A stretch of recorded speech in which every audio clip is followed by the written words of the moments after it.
Ayan, siguro simulan natin kay Jessie. May gusto ka bang sabihin? Ano bang nangyari nung araw na yon, Jess?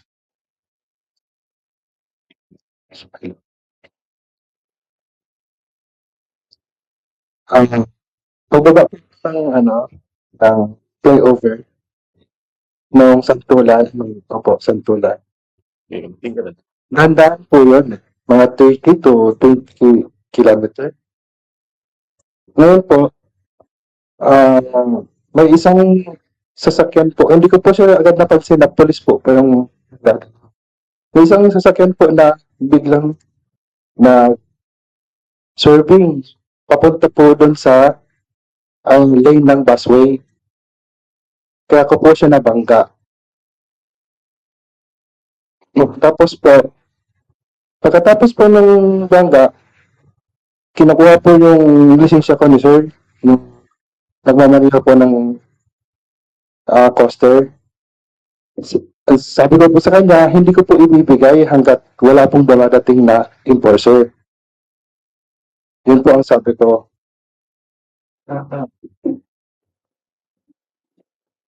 O tapos,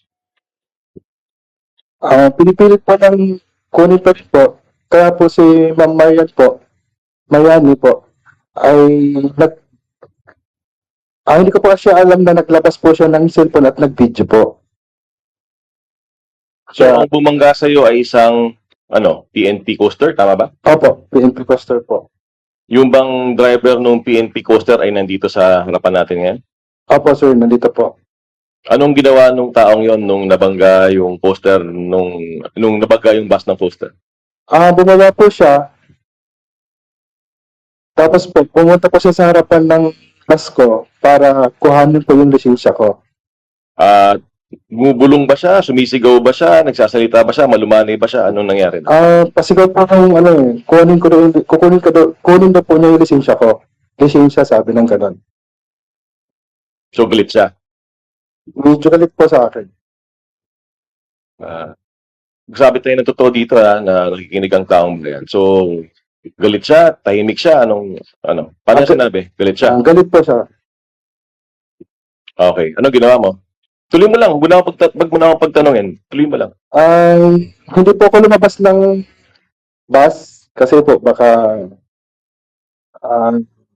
magkaroon ng Hinintay ko lang po na may dumating po na enforcer.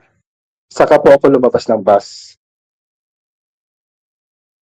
Tapos po, pagkatapos po dun sa pagkabanggaan po na yun, dinala po kami ng traffic, ng MMDA sa Traffic Bureau para dun po imbestigahan. Saan traffic bureau? Ng PNP o ng MMDA?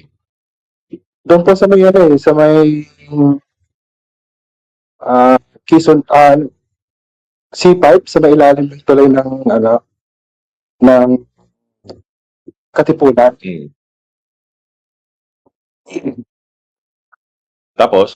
Doon po kami gumawa ng report. Doon po kami pinagawa ng report.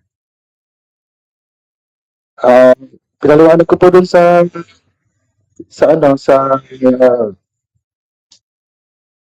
police doon at gumawa po kami ng salaysay. Tapos po, parang nilalabas po na ako pa po yung may kasalanan.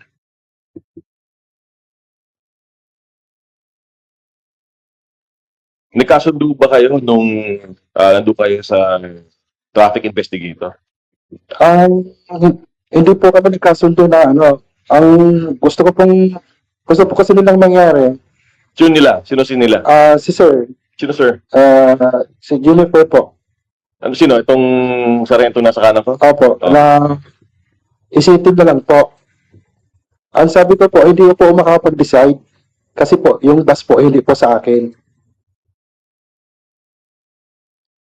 Nagbabayad ka ba niya nung Opo po. Sergeant Predico? Nagbabayad ka niya? Sabi ko po sa kanya, yung bus po nga, pinapacharge po sa akin yung basag na windshield. Ang sabi niya sa akin, pati yung binangga mo, isama mo din. Sabi niya gano'n. So parang pinapalabas na, babayaran ko po yun kasi pinapa-estimate daw po nila yung coster sa kasa. Yun po sabi sa akin. Sabi ko, tingnan lang po natin yung CCTV camera ng MLDA.